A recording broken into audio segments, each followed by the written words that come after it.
Драги гледачи, добро вечер. Ова е најновото издание на емисијата за македонските работи и денешниот ден, поточно датумот, ние со повод. Денес, 16 ноември, е роденденот на Крсте Петков Мисирков и по тој повод мој гостин е професор доктор Лилјана Гушевска. Лиле, добро вечер. Добро вечер, Наташа. Благодарам за поканата. Мене ми е особено задоволство што денеска јас и ти ја имаме темата за Мисирков. Не само што и денот е негов, туку и да кажеме дека оваа година се одбележуваат 120 години од објавувањето на неговата книга за македонските работи.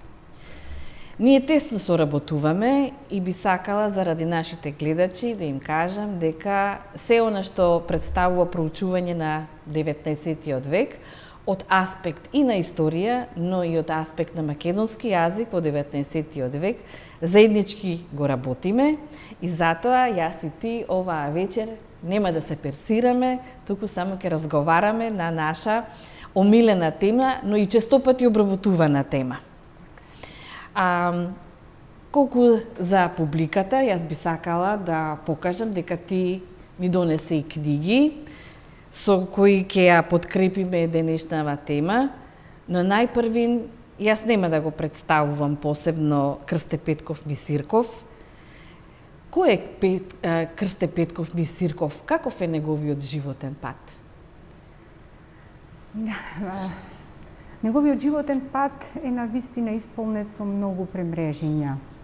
Не е лесен, едноставно поради фактот што Мисирков живе во едно време кое е особено бурно и во македонската историја, почнувајќи од оние најрани негови години. На македонска почва, знаеме, се случуваат познатите востанија, Разловечкото и Македонското крестенско востание. Тоа е период кога имаме се заживува активноста на културно-просветен план, голем број здруженија литературни се формираат и на македонска почва и во емиграцијата. Исто така се случуваат други бурни настани, тој сведоки и на Илинденското востание, претходно на формирањето на Македонската револуционерна организација, Илинденското востание, па се до Балканските војни и Првата светска војна и поделбата на Македонија, од која тој самиот стравувал всушност, и тоа се гледа во неговите искажувања и пишувања. Крсте Мисирков имал и еден комплексен животен пат како личност, бидејќи на многу рана, на многу млада возраст ги изгубил двајцата родители. И исто така неговата желба да се образува всушност е одбележана со неговото соочување со пропагандите. Тој го почнува, знаеме дека Крсте Петков Мисирков е роден во Постол, во Енидже Вардарско, во старата античка македонска престолнина Пела. И тој од најрана возраст, значи, кога го започнал своето образование, го започнал на грчки јазик, во Патриаршиско училиште. Подоцна, продолжувајќи го своето образование, гимназиско образование, тој добил понуда од српската пропаганда стипендија да замине во Србија. И таму се соочил повторно со едни асимилаторски настојувања, да се декларира како србин, за да може да го продолжи своето образование. Настојувајќи да се оттргне од таквата состојба, тој се надева дека во Бугарија, во Софија ќе најде на некоја попријатна средина каде што ќе може да го реализира своето барање, не само своето, тоа се и група македонски ученици, да се образуваат на својот мајчин јазик. За жал и тука состојбата не е многу подобра, така што тие повторно се враќаат во Србија, така што тој своето четвртиот клас од гимназијата го завршува во српскиот град Шабац. Сепак и покрај тие такви состојби, тој настојува упорење да го продолжи понатаму своето образование. по многу премрежиња. Тој најнапред заминува во Одеса, па во Полтава, се запишува на духовната семинарија и конечно од 1897 година тој ги започнува своите студии на Историско-филолошкиот факултет на Универзитетот во Санкт Петербург. И всушност, кога зборуваме за сите овие состојби со кои тој се сретнал во своите рани детски и младешки години, можеме да кажеме дека на некој начин тие го предопределиле неговото однесување, неговото сваќање, неговото дејствување во подоцнежниот период. Јас би сакала тука да прочитам еден извадок од неговиот дневник, што вели самиот Мисирков. Вели: моето потекло, загубата на моите родители и образованието дадоа строго одредена суштина на моето јас. Јас веќе не сум селанец, но не сум и господар. Јас се навикнав на најголеми лишувања, но во исто време, предпоставувам, имам право да претендирам за повеќе или помалку пристоен, достоинствен живот. Моето образование, далеку од родителската грижа, разви во мене конзистентност во мислите и во постапките. Сето ова постојано го насочува и условува патот на мојот живот. Се ова што го спомна, фактички ја отсликува самата ситуација во Македонија. Особено ова образовна одисеја на Мисирков, како да ни ја отсликува и суштината на политичкото и општественото, па и културното живење во Македонија. Па од тука се наметнува и прашањето за неговиот однос кон пропагандите, бидејќи тој ги поминува фактички сите образовни институции кои што фактички биле протежирани од пропагандите во тој период во Османлиската држава. Така. Мисирков оваа состојба во Македонија ја определува дури како нечовечка. Тој покажува колку го разјадува македонското ткиво ова дејствување на пропагандите. Тој вели дури во една куќа ќе најдете таткото да е од една народност, едниот син од друга народност, другиот син од трета народност. И затоа вели човештината од нас бара да ја прекинеме оваа состојба едноставно, да дојде конечно до помирување, да се помири брат со брат, да се помири таткото со децата. Всушност тој и токму поради тоа тој застанува одлучно во борбата против пропагандите, затоа што вели дека тие пропаганди, дека борбата со пропагандите е всушност нели чекор напред, не чекор назад. Тој ја определува како борба за слобода или слободија, тој збор го употребува, односно борба со едни мрачни сили кои не дозволуваат, вели, на нашата татковина со своји очи да ја гледа, да ги гледа своите интереси, туку вели и надоврзуваат некакви зрцала, односно иставаат очила, со кои се затемнува нели вистината и се дава некаква бугарска или српска или грчка боја. И затоа вели сега е време ние да ги тргнеме од нашите очи тие мрежи што ни ги наметнале, што ни ги ставиле пропагандите во Македонија. Може ли овдека, бидејќи тој веќе во една средина, во царска Русија, се определил да биде интелектуалец. Мене ми остави впечаток оној момент кога е студент уште на првата година, а колку многу се има внесено во разработката на некои филолошки теми. Па од тука и да ја почнеме темата за неговото мислење или неговото сваќање во однос на која е задачата на една интелигенција, во конкретниот случај на македонската интелигенција. Така, да, тоа е една од постојаните теми на која што се навраќа Мисирков.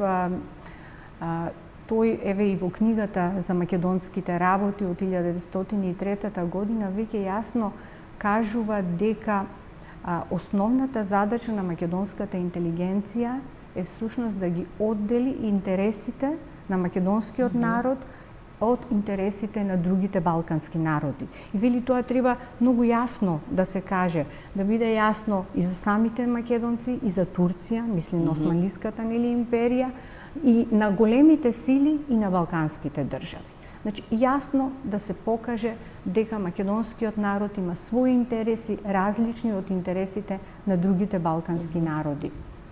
И во таа смисла, тој смета дека ја лоцира таа основна задача на македонската интелигенција. Всушност, јас тука би се навратила и на една мисла на Блаже Конески, многу убава. Тој вели дека Мисирков се обрнува и кон минатото и кон иднината од становиште на еден патриот кој што го брани правото на својот народ на слобода и на самостојност.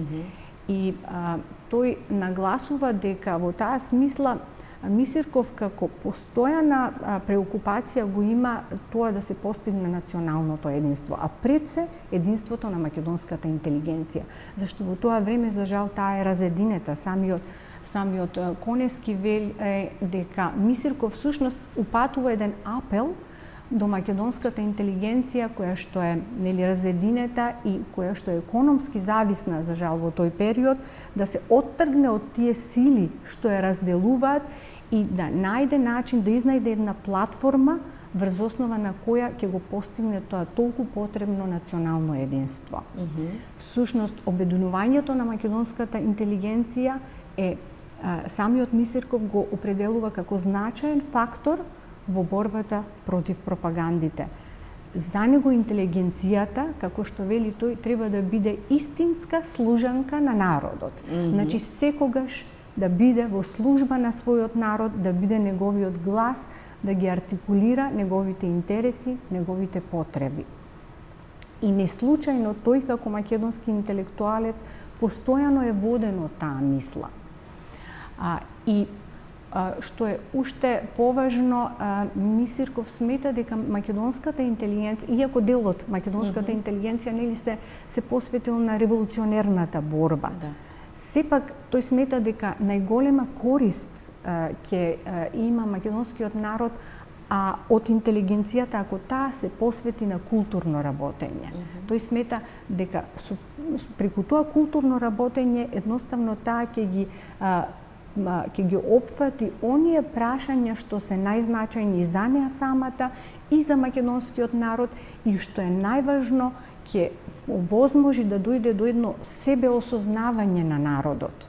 А себеосознавањето и тоа национално единство се предуслов за да може да биде успешна таа борба против пропагандите. Не случајно на почетокот спомнав дека се 120 години од излегувањето на книгата. Тоа е во онаа судбоност на 1903 година.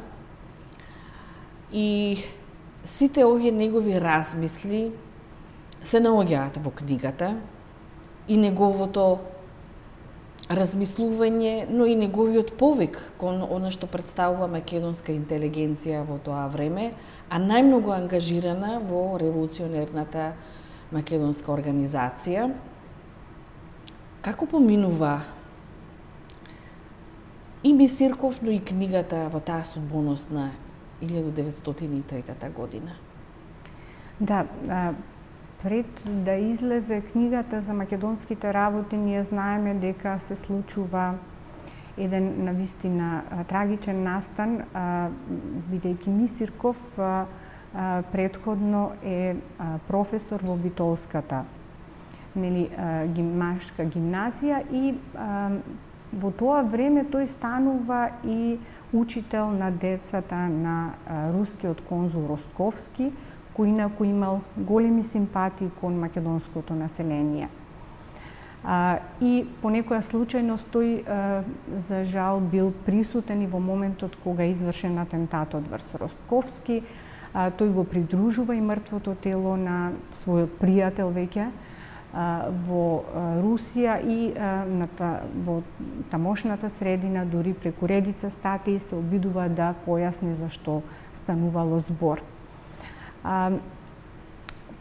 Така што, велам, тоа е еден навистина бурен период. Мисирков ја подготвува својата книга некаде во средината на декември, таа излегува во Софија, но за жал нејзината содржина е препознаена како сериозна опасност за бугарските интереси и неслучајно, уште веднаш е издадена наредба целиот тираж да биде уништен, безмалку целиот тираж, за среќа зачувани се неколку примероци, кои што ни овозможили до ден денес тоа дело да дојде до нас, но им овозможиле дури и на македонските дејци во претходниот период, во периодот на двете светски војни, да можат да се запознаат со делото на Мисирков.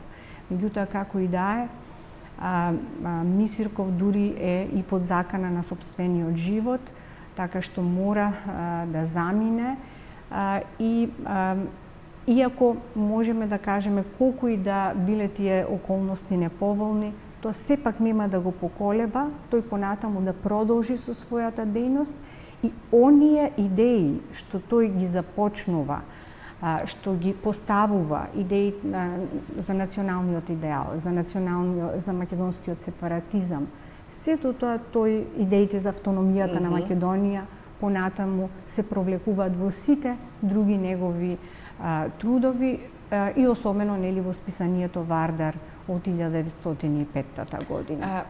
Пред да одиме на неговиот научен опус, научен интерес, знам дека тоа го имаше работено. Дали некој од таа револуционерна гарнитура се обидел да ги и разбере, но и восприеми неговите идеи за македонскиот јазик? Знам дека Петар Попарсов во еден период, Јане Сандански. Ајде и тоа малку да го спомнеме. Да. За среќа, Мисирков не е осамен во тие своји идеи. Има редица македонски интелектуалци и од револуционерното криво, но и во оние културно-просветни дејци кои што ги споделуваат тие негови заложби. Може би е интересно да го споменеме оној обид на Мисирков од 1909-1910 година да се врати во Македонија, да стапи во контакт со Петар Попарсов токму и во време кога се случува едно големо развишување на македонска почва и конкретно во градот Скопје, во тоа време почнува една засилена кампања на македонското граѓанство кој сака да го врати Теодоси Гологанов на митрополитската позиција.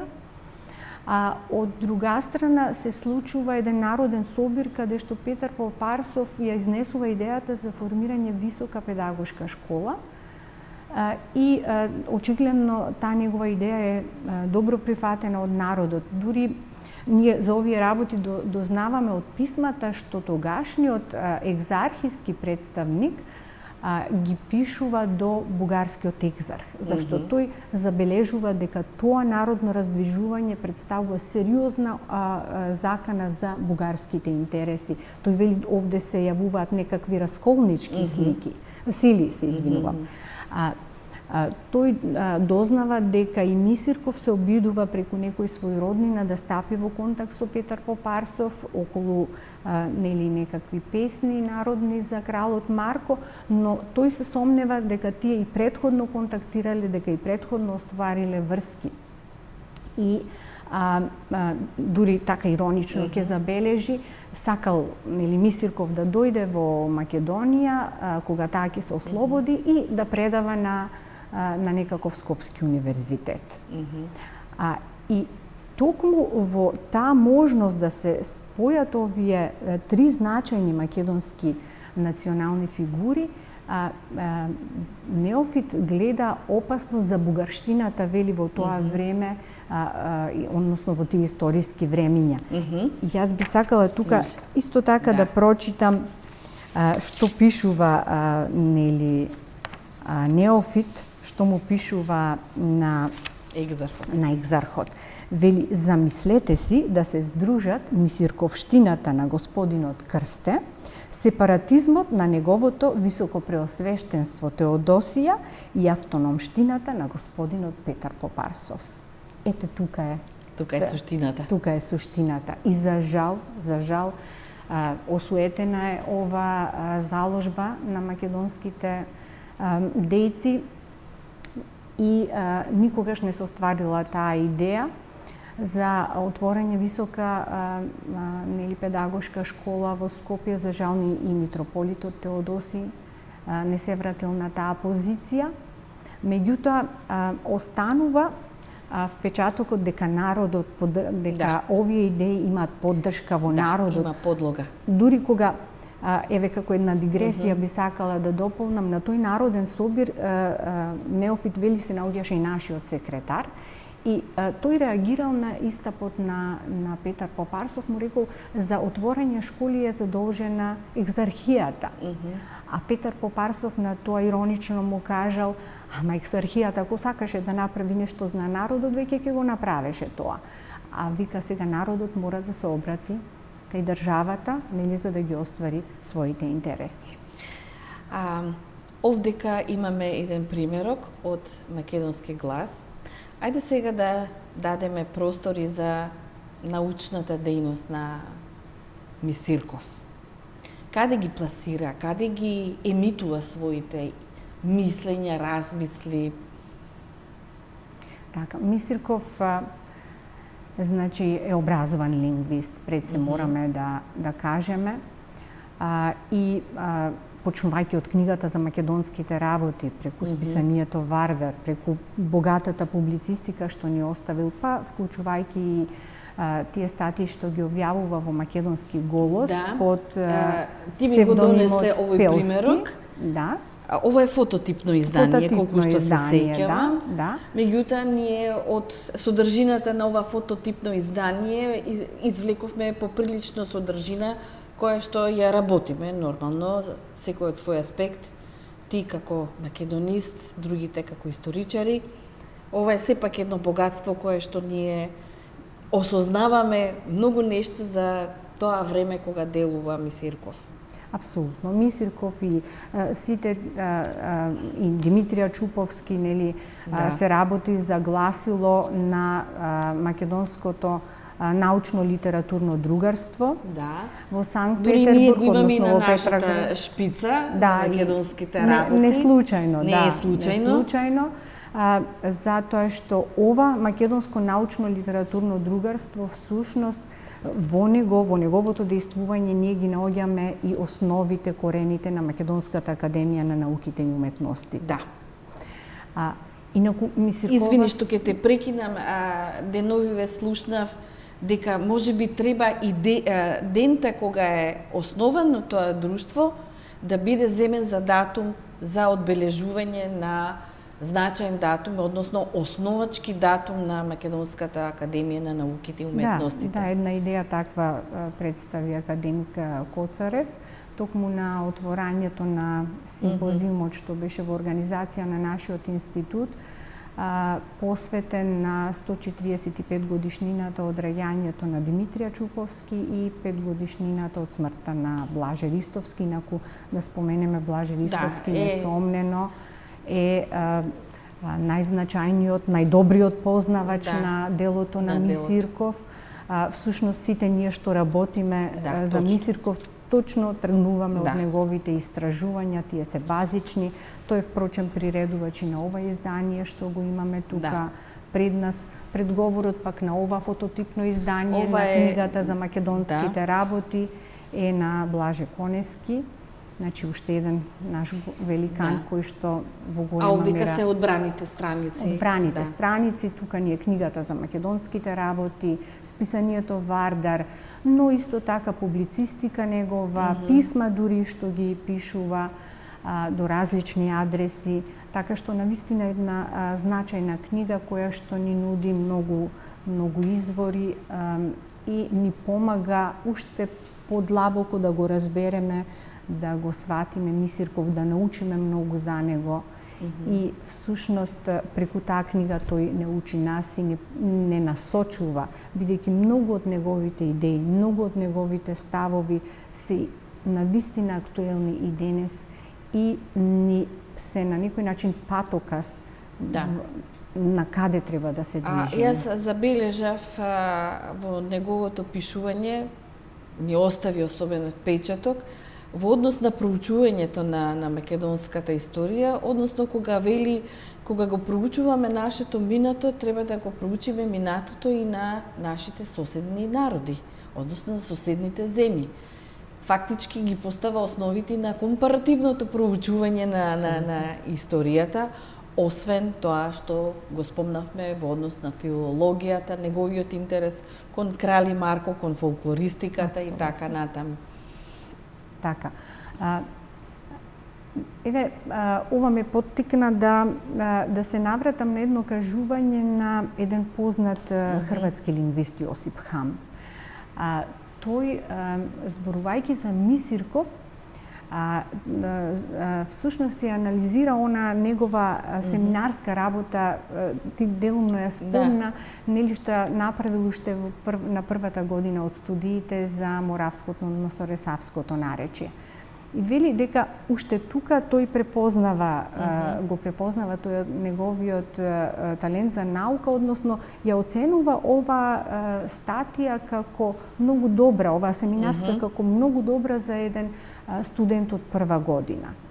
И затоа вели дека ако Мисирков останел подолго во рацете на такви слависти како што биле Лавров или Љапунов или дури Кочубински, вели тоа се значајни имиња во славистиката од тоа време, Мисирков несомнено ќе станел добар граматичар, лингвист, фолклорист. Меѓутоа, вели Хам, Мисирков повеќе сакал да се занимава со прашања што се однесуваат на македонскиот културен развиток. Што значи, ете пак ќе се навратиме на улогата на тоа како сваќа тој што треба да прави како македонски интелектуалец. Значи, своето дело да го посвети на својот народ и на неговите потреби и интереси. Лиле, ти ми донесе една фототипна страница на која што се гледа, ова е списанието Вардар, кој што тој го подготвува и содржински го редактира. Апсолутно, целосно. Каква е судбината на списанието Вардар? Да. Само накусо да споменеме дека списанието Вардар нели е подготвено во 1905 година. Зошто е тоа значајно? Затоа што се работи за првото научно списание. Научно-литературно и политичко списание, целосно подготвено на македонски јазик. Мисирков навистина вложил голем напор да го подготви ова списание. Ќе се надевам ќе имаме малку време да се осврнеме на неговата содржина. Но за жал и ова списание поради редица околности останало недистрибуирано, подготвено, но недистрибуирано, така што не успеало нели да допре до една поширока читателска публика, но за нас е исклучително значаен документ кој што ни покажува нели како се развива македонската научна мисла.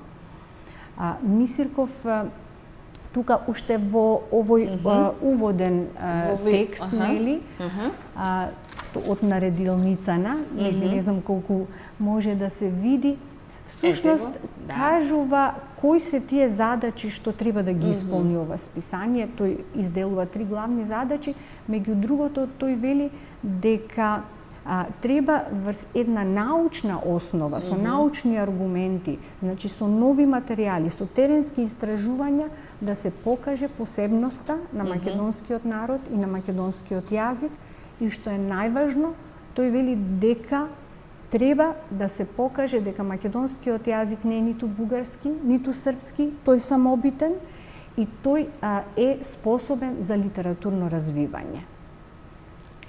Мисирков, што е многу важно во содржината на ова списание, тука тој како централен текст би можеле да кажеме ја поместува една студија навистина задлабочена.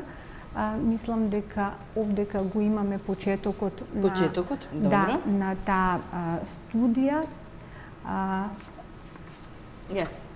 Да, еве го, изникнувањето и разбор на бугарската и српска теории за народноста на македонците. Многу интересно и многу значајно прашање, бидејќи постојано нели се неагира посебноста на македонскиот народ, му се припишува дека тој припаѓа на една или на друга средина и затоа Мисирков се зафаќа со ова важно прашање. И тој уште на почетокот на статијата нели вели дека ќе го проследи потеклото на тука пред се на бугарската теорија, но вика ќе даде и забелешки за да ја покаже безпочвеноста, научната безпочвеност, значи научната неоснованост на таквите теории.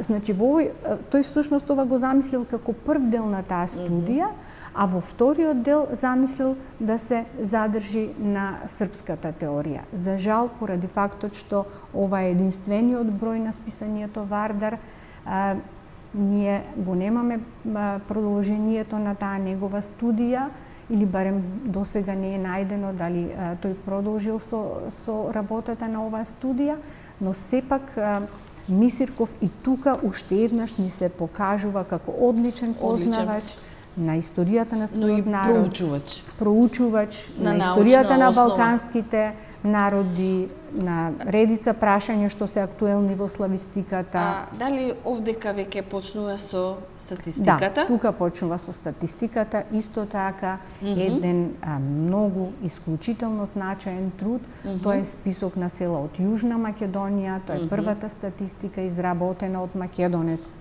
каде што конечно гледаме нели дека македонскиот народ е евидентиран.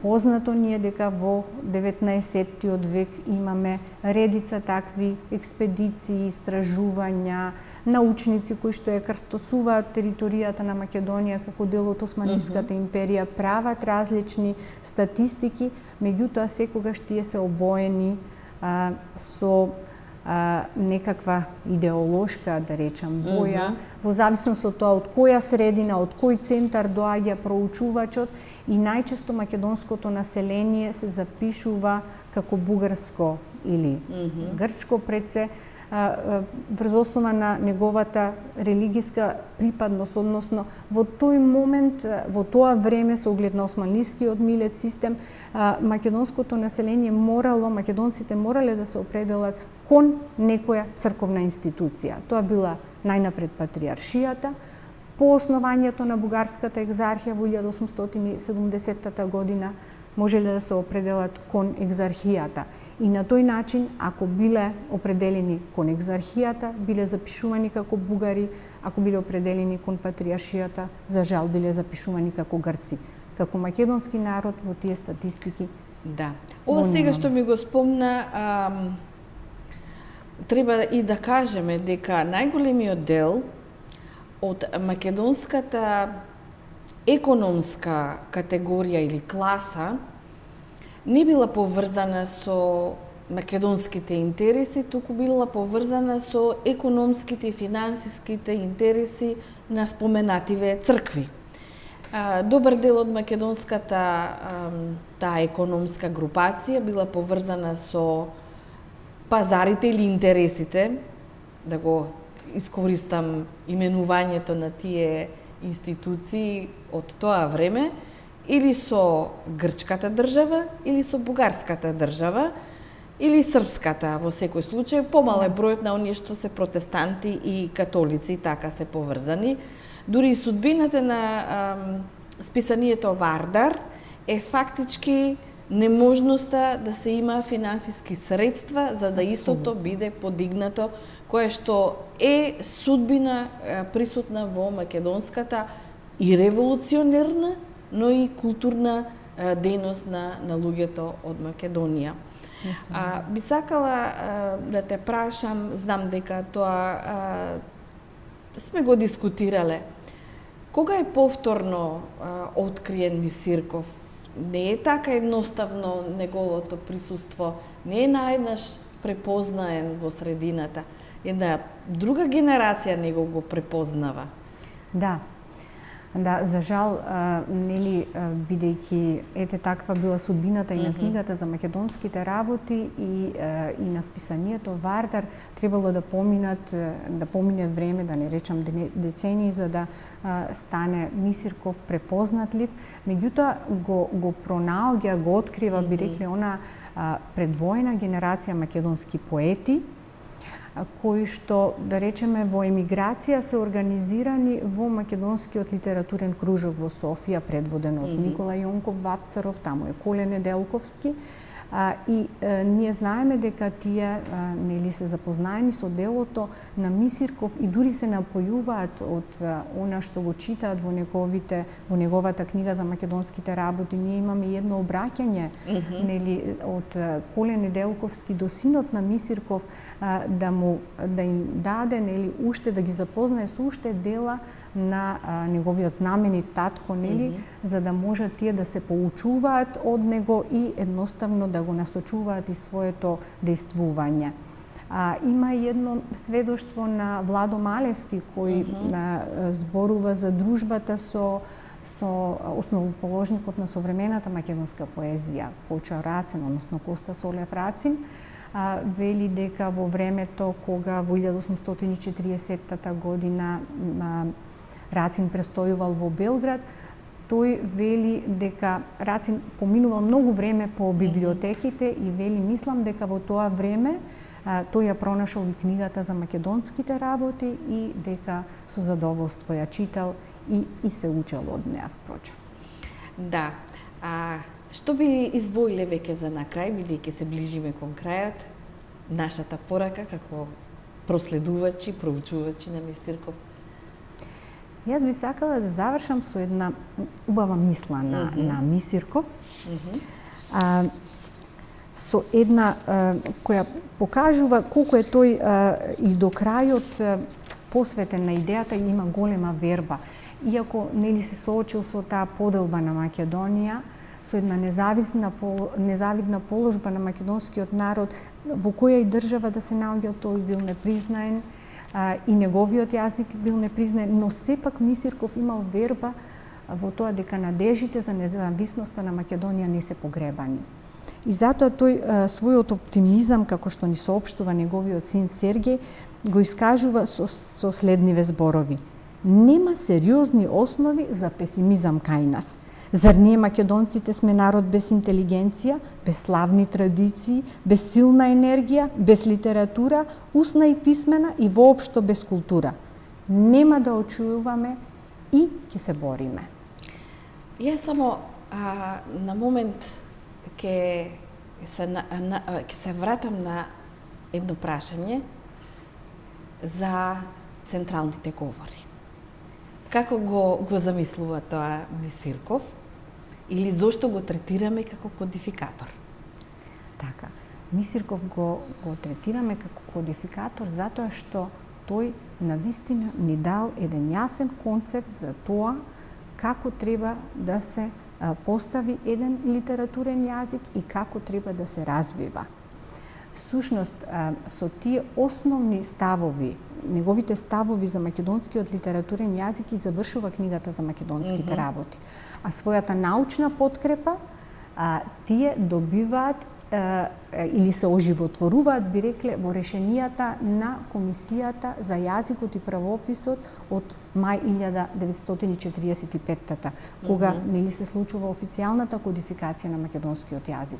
Значи, ставовите на Мисирков се речиси идентични со ставовите на Комисијата, односно дека централните македонски говори треба да бидат земени за основата на литературниот јазик, дека правописот треба да биде поставен на фонетски принцип и дека зборовниот фонд на литературниот јазик треба да се збогатува со зборови од сите македонски дијалекти. Само на кратко да те подсетам. Секогаш ми се допаѓало она искажување на Брозовиќ. Да. Да го спомнеме и тоа. Да, Брозовиќ сериозно има една многу интересна статија каде што сериозно го проучува Мисирков и тој тука вели дека со оние сваќања што ги има Мисирков и за литературниот јазик како значајно средство за не само себе идентификација, туку и за борба, за остварување на националното единство и за борба против пропагандите, вели во тие негови концепти ние можеме да ги разбереме во координатите и во терминолошките определби на поновите лингвистички дисциплини како што е социолингвистиката или етнолингвистиката или антрополошката лингвистика. И затоа тој во тие негови концепти, во тие Мисиркови концепти Мисирков го препознава како ран предвесник или предходник на социолингвистиката и тоа за половина век пред нејзиното, да речеме, појавување. Да, сакав уште нешто да те спомнам, да те подсетам. Ние кога го работевме, секогаш најдувавме на неговата изјава во однос на македонскиот национализам. Да. Може би да не го парафразирам. Да не го парафразираме, навистина му е многу убава мислата. Има една прекрасна мисла во една од оние статии што ние ги третираме како негов тестамент. Тоа се статии од некаде настанати при крајот на неговиот живот. Ова е би сакала еден извадок од статијата Македонски национализам од 1925 година. Меѓу другото, во оваа статија тој вели: нека ми биде простено, но јас како македонец на прво место ги поставувам интересите на мојата татковина и на моите сонародници. И само потоа интересите на Бугарија и Југославија. Јас сум македонец, со македонска свест и како таков си имам свое македонско гледиште врз минатото, сегашноста и иднината и на мојата татковина и на целото јужно словенство. И затоа сакам и нас македонците да не прашаат за сите прашања што не засегаат нас и нашите соседи, а не се да се свршува само со спогодба помеѓу Бугарија и Србија за нас, но без нас. Мисирков е починат 1926 година, ни остави огромно наследство, културно, публицистичко, обемно, затоа и нема да набројувам. Лиле, ти благодарам за денешното гостување и само уште еднаш да спомнам, на 16 ноември пред 149 години се роди Крсте Петков Мисирков, еден, можеби и најзначајната личност на културно-национален план од крајот на 19. век и почетокот на 20. век. Лиле, ти благодарам за гостувањето. Јас уште еднаш благодарам за поканата и за привилегијата да се зборува за еден ваков голем дец. Се надевам дека ќе ги поттикнеме гледачите и самите да почнат да го истражуваат, да го откриваат Мисирков, бидејќи како што вели Блаже Коневски, откривајќи го Мисирков, се откриваме себе си. Благодарам, Лиле. Драги гледачи, сега завршува емисијата. Имавме прекрасна тема. Конечно и нашиот наслов на емисијата е за македонските работи. Предизвиците се уште постојат, но ние затоа имаме задача да проучуваме. Добра ноќ.